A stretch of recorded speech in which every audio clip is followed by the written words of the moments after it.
Hello and welcome to this podcast brought to you by the University Pardubice, UPCE On Air.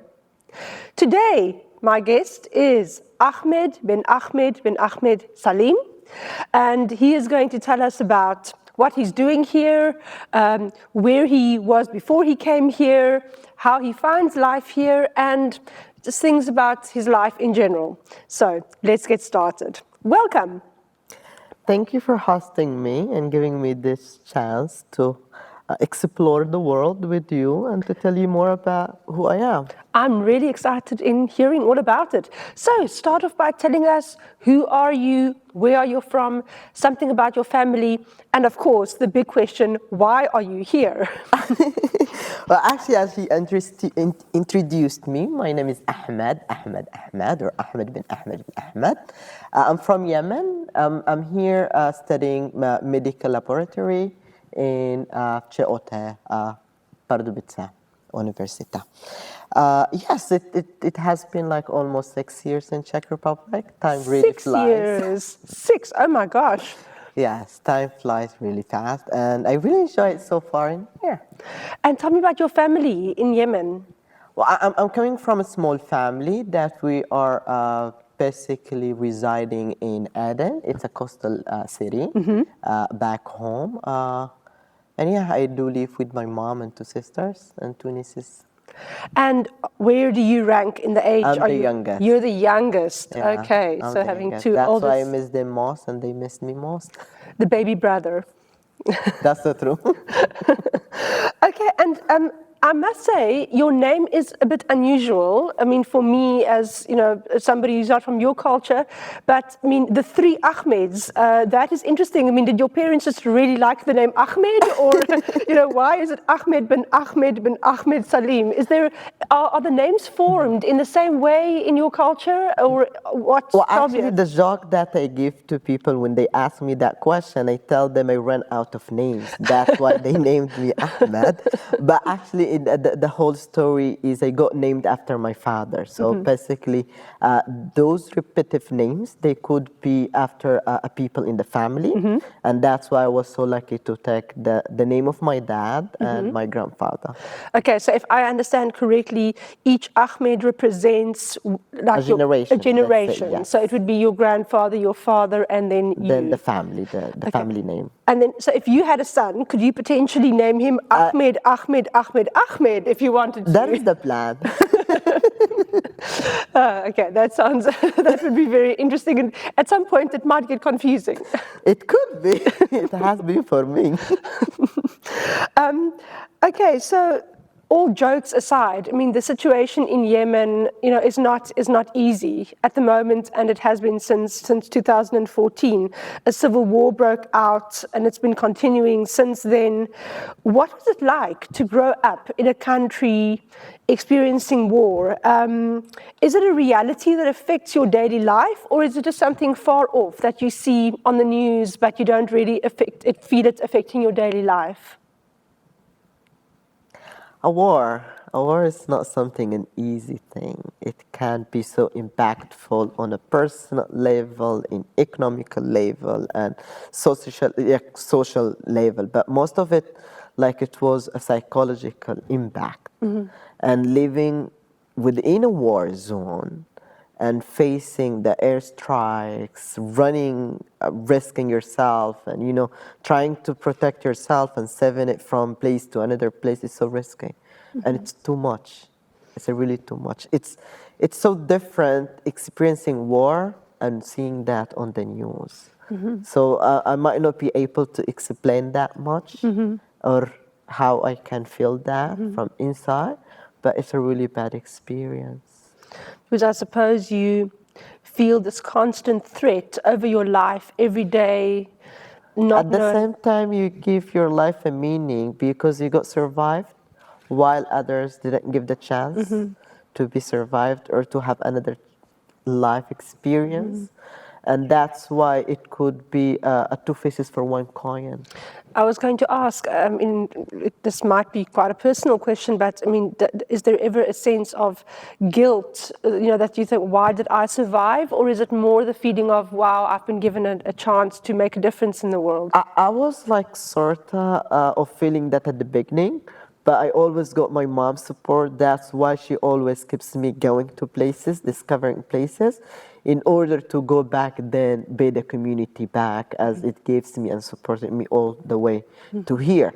But most of it, yes, I do get that feeling sometimes, but at the same time, I do get the support from my family to stay where am I, to finish education, to get something and come back and benefit others. Okay. So leaving Yemen, and having left your family behind, this is not a permanent move. You are going, you've gone somewhere else, you're improving yourself, getting an education, and then you would like to go back to Yemen. That is the main benefit of getting abroad. That is the main benefit of obtaining an education outside of your country, because at the moment, no education basically could be in a high standard back home. That's why we always get those experiences. We learn from other cultures, from other nations, and then we can go back and build ourselves as well. And if I'm right, this is not your first trip abroad. You studied in America for a year. Where did this love of traveling and come from? Is it some personal sense of adventure or rebellion? Or some sense of curiosity? Tell us about that. It's a whole story that I kept hearing from my mom, that my dad loved traveling. And he was smart as well. That's why I got that intention of going to places. And I always have dreamed living abroad, studying abroad. And the whole story started back in 2011 when I got a scholarship to study high school in the States. And it was like, the American experience in high school. And then I really got motivated and what does it mean to be living abroad, and how you should be working on yourself more, hunting opportunities, at the same time doing to the community that you are part of. Yes. It's not only Yemen, like the Yemeni community, but also the community that I'm staying there like temporarily. Yes, that you were staying, the community that you were now being part of for a short while. But it was an interesting community that you were part of, because it is not like you moved to New York City or Los Angeles. You moved to rural, small town America in, was it Indiana? Yeah, it was. And you arrived there during Ramadan, so how was that? As a Muslim, in America, in Ramadan, in small town America. Well, actually, let me clear something. What is Ramadan? Ramadan is the holy month of fasting. Yes. Which is a month that we, as believers of Islam, we do that to fill the poor. And to feel the hunger of others. But it was a really good experience for me in the States to be fasting Ramadan from like 5 a.m. till 9 p.m., which was too long, too tiring. And at the same time, it was an opportunity to know myself more and to get a discipline on how to treat myself well. And how did your host family where you stayed, were they accepting of this, or did they think it was a bit strange? Had they encountered that Luckily, before? I was hosted by a really nice host family that they have already been experienced hosting like Muslim students from all over the world. And they are the one who were preparing everything for me upon my arrival during Ramadan. Because like at the point, I was like almost breaking my fasting, and they told me, no, you don't have to, because we covered everything for you, don't worry about anything. And that was so nice of them. That's amazing. Seriously, and that's why I'm still in touch with them. That's amazing. That's amazing.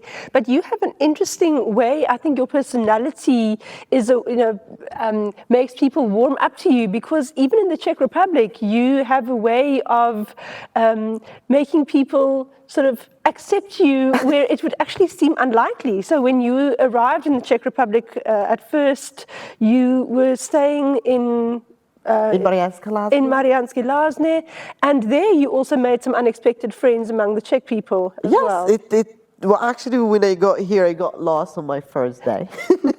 Okay. That was the good experience because I got here with a zero Czech. But with time I learned, I tried to social,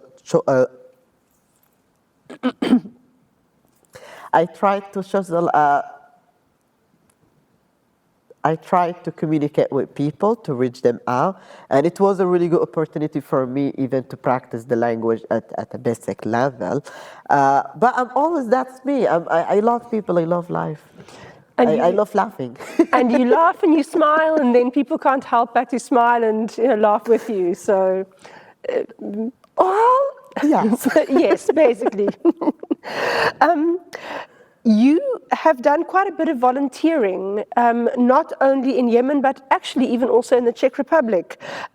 What motivated you to get involved in volunteering, and what does it mean to your life to do that? I have grown up with the experience of volunteerism back in 2008, and thankfully to one of the institutes that it was like an American institute that I got an opportunity to study English in that, and they were giving us a part of the experience to do a volunteering work every weekend, and that was the time I knew I belonged to that. I belong to the people. I belong to the society that I'm part of, and since then I love the idea of volunteering. I love it. And I will be like every weekend or one to another, I will be visiting nursing houses like back home. And same here in here. Yes, I mean, you came to the Czech Republic, and was it in Mariánské Lázně where you also went visiting the senior homes? Yes, that was a really good experience because I still spoke broken Czech. And I was going there to one of the elderly houses, asking them, I really need to volunteer. Even the head of the nursing house, she was shocked that there is like a foreigner who wants to volunteer in here. I was, yes, that's me. And what kind of things did you do? Did you visit with the old people, or did you work in the Actually, it was so experienced there that I tried to talk to them because, people like old people in there, they don't get family members to visit them mostly. So I was like kind of a family member for them, that I will be visiting them like every Sunday and Saturday. And sometimes I will grab something with me to eat there, to talk. And sometimes there are like some people who they can't eat by themselves. I will be able to help that and feed them at the same time. And did that help you being away from your family to also create almost a sense of your own family here where you could connect with people? That's a good point, because when I do volunteering, I run out from homesickness. It's a way that it kills the feeling, or it evades the feeling out of missing my family a lot. And that's when I really need to feel surrounded by people. Yeah. But that's also what motivated your field of study. I mean, studying to be a health laboratory technician, you wanted to go into a life of helping other people, doing something meaningful, am I right? Yes, that is the aim, that is the goal. And that is the childhood dream, to be in a medical field. Childhood dream to be in the medical field. Yes. Yeah, with the full support of your mother and your sisters. Always do that. So, because of COVID and everything else, you have not been home in quite a while to see your family. Is it about 4 years, I believe? Yeah. In what ways do you stay connected to them? Is it social media or video calls? You just mentioned that Yemen is a war zone. It's really hard to keep communicating with them. Whenever they get an internet access, I try to call them using one of the social media's apps. But like for an example, I haven't been hearing them for the last 2 weeks. 2 weeks? Yeah. Is that unusual? It is unusual. And because like sometimes the longest time that I don't hear from them or they don't hear from me is a week. Wow. And this time it has been almost 2 weeks, which is not really a normal thing. Not really normal. Yeah. So, well, I hope that you'll be able to get in touch with them soon. I hope they are fine. Yeah. That's what makes me feeling good. If they're Yeah. so fine, I'm so fine in here as well. Yeah, that's nice to know. Even though you are far away, at least they are, they are They safe. always say love, it doesn't exist with the distance. So once you're belonging to a family that loves you, supports you, no matter how far you get from them, you still get that genetics. Exactly, because I mean, in your culture, but also in your own personal life, your family is really important to you. It's both. It's for me that family is something, a red line, and something else like a Middle Eastern people. They are known for the family bonds. Yes. They are. We are all like as a Middle Eastern countries. We are known to be part of a family, and big families, Big families, yes. extended families. So yes, and that's for those two both reasons. I'm so connected with them. Them, yeah. No, I'm glad, and I hope that you'll be able to connect with Yeah. them again soon. I hope. And aside from your family, what other things do you miss from home now that you're here? Food. Yes. What kind of food? What's food specifically? Well, actually, because the Yemeni food or the Yemeni cuisine, it's so rich with spices. Oh, yes. It's so rich with a tasty food. Not like, sorry, but not like in here you have to add sometimes salt, pepper, and all those stuff. But back home, I mean, it's back home. It's a different, yes. I mean, and with the spices, there comes, feeling and memories, and it's just something completely different. It does, and that's why I do have some spices with me in here. Whenever I miss them, I just cook. And do you cook? Yes. Are you a good cook? Yes. And so are you able to cook the traditional dishes from home with the ingredients you find here? It's sometimes hard, but it can be done. I mean, it can be done at the end of the day. It's not really hard that I'm so obligated to the Yemeni spices or herbs or whatever in there, but you can always find the substitutes for that as well. Okay, no, that sounds great. And Yeah. that is the good chef who Yes. finds substitutes for stuff. Exactly, a good chef knows how to do without and to work with what they have. So that is quite good. Yes. Yeah. Anything else that you miss apart from the food? Well, as I said, like a family, mostly friends. Yeah, and also like home. It's where feelings, emotions, memories, and all those good times that you spent, your childhood. Yes. It's still home. Home is home. I mean, no matter how bad it could be, or no matter how catastrophic it is at the moment, but it's home. It's still home. Oh, There yeah. is still that part of you that stays there. And that link that even Perfectly. wherever you travel around the world, there is still that link to home. Yeah. That has the piece of your heart. Yeah. It always. So tell us, what has your experience been like in the Czech Republic? I mean, you've mentioned before that, it has been nice in Mariánska Lázně and reaching out to people. Have there been any difficulties, or have you really found that it was easy to integrate into life here? Well, getting into a new culture, new country, new language, it wasn't really easy for me because I thought that English, it might work in here and help me. But I found out that as a Czech community, they are so loving their language.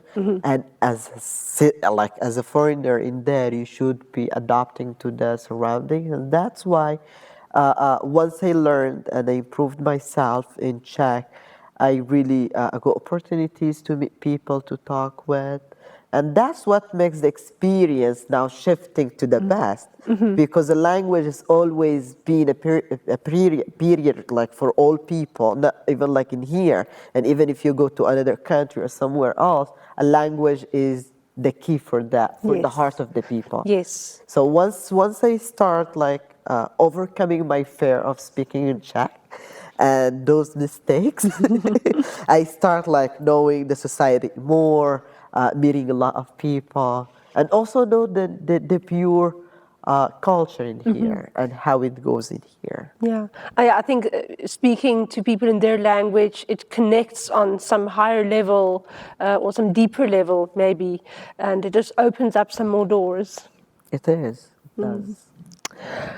Okay. What is your favorite part of life in the Czech Republic? Is it some place that you visit or some activities? What do you enjoy doing here in Pardubice?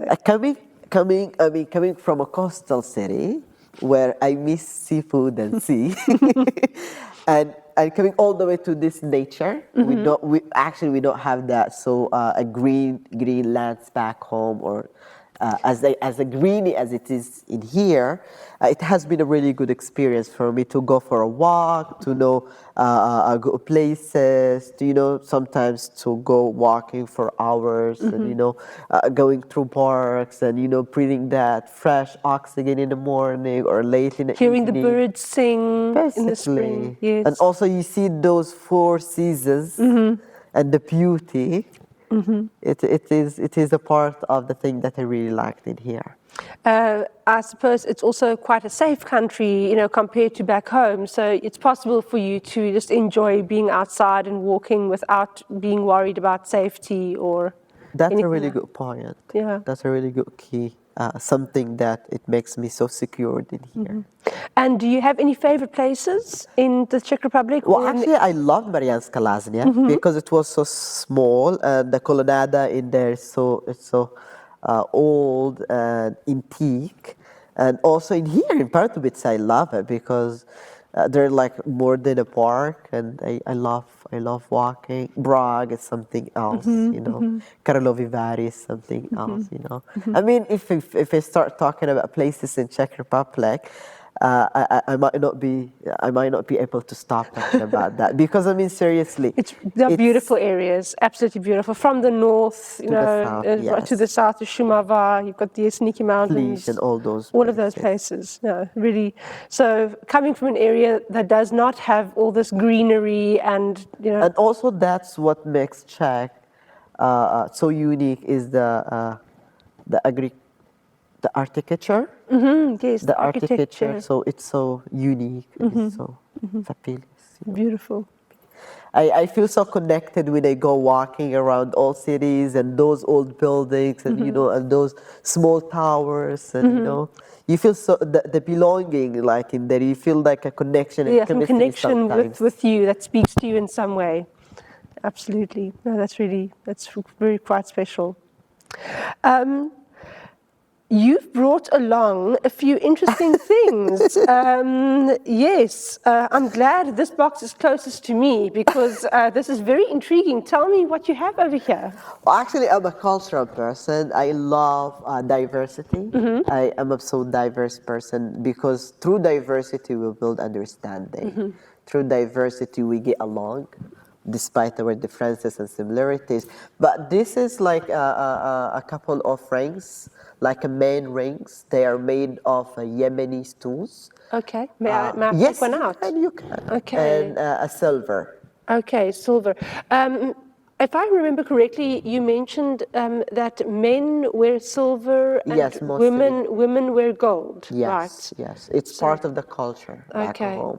Okay, and would they have any symbolism in terms of how they've been designed? Or? They do, because most of them, they're like handmade, and they came all the way from a really unique mountains, and each stone, it has a name, and it has a history. Name? Yes, and it has a story for that. And don't ask me for the names because I don't know them all. And you also have a ring that you wear. Do you wear the same ring, or do you have a few that you change depending on? No, I do have a one because it is from a dear person. So that's why it's well, actually, when we wear those silver stuff, it's always a connection, and yes, it's a connection. So it would be something given to you by somebody else. Yes, it's not that you would buy it for yourself. Some people, those people who love treating themselves well, they do that. And otherwise, I mean, family, they like a mother, a sister, or a friend, they can I mean, gift each other in that. And this is not your own personal ring collection, right? No, it's not. This is something which you brought. Yes, it's so kind that you of a gift. souvenir, and I do give it them as souvenirs. A part of Yemen, because I mean, people so, well, actually, when I do have a conversation with people, they're those kind of people who love to go and see what is Yemen and how it looks from inside. And that's why I brought some stuff with me to show them. So you don't have to risk yourself. Tell the situation, settle down, then you can go And tell there. us about this. Oh, Interesting. Jambia. Yes. Jambia is a part of the Yemeni culture. It's so rich in history and the present. And it does represent a lot of stuff, but mostly it represents the Yemeni hospitality, the tribal wisdom, and also the well and wise tribal, let's say, decision on big matters if they do have a conflict between them and something like that. So the high person in the tribe, they do have a respect for that as well. So is this something which people would wear every day, or is it on special occasions? In part of Yemen, it's worn every day. And in other parts of Yemen, it's worn like on occasions, on weddings, Fridays, mostly family gatherings. And also the shape of the curved knife is so differentiating from area to another area back in Yemen. Okay, so it's very sort of localized, different in design, and also in the price, because this horn, it costs so much, and this one is not a real one. It's not like a family heritage like one. Yes, but it does a presentation that I always carry with me to give a look of how Yemen it is.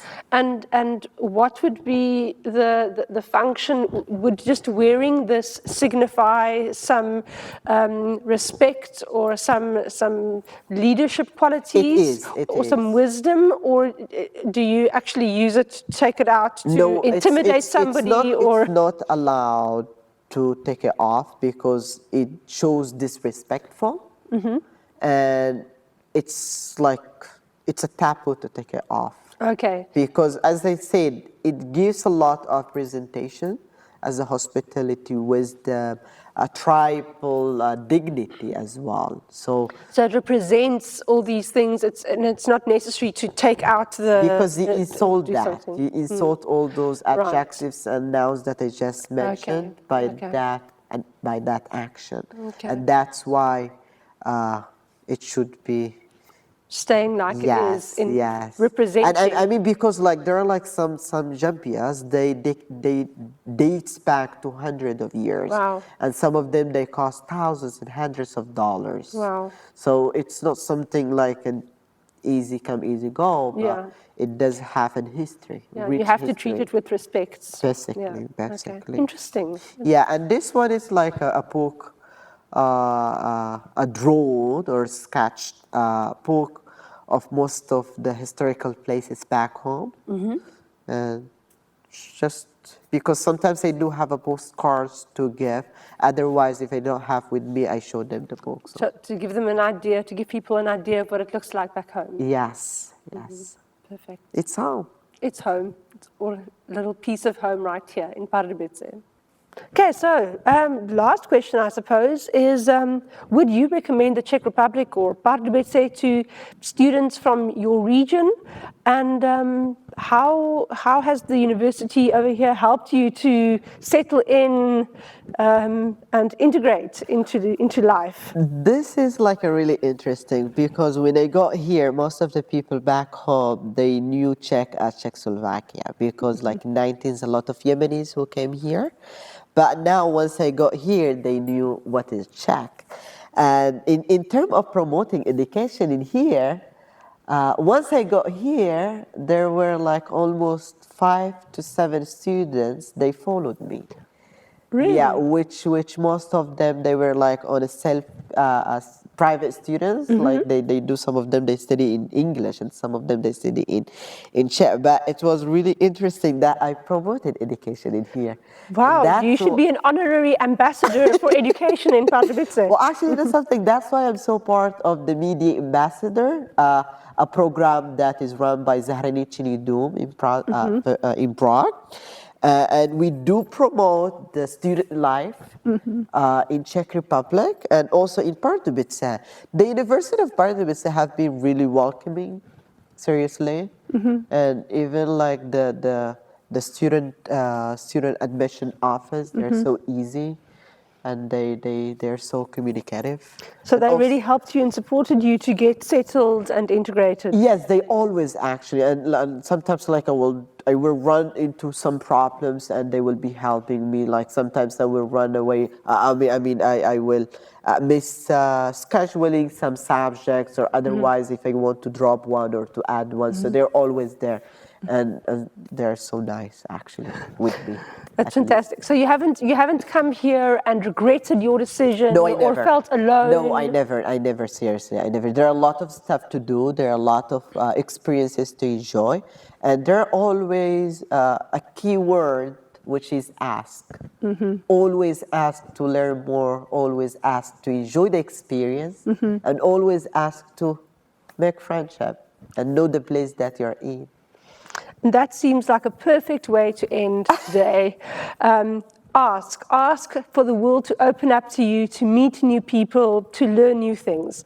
We hope that you have learned something from our podcast today. Ahmed, I really want to thank you for being our guest. And for you, I'd like to invite you to join us again for our next podcast and wish you a very good day.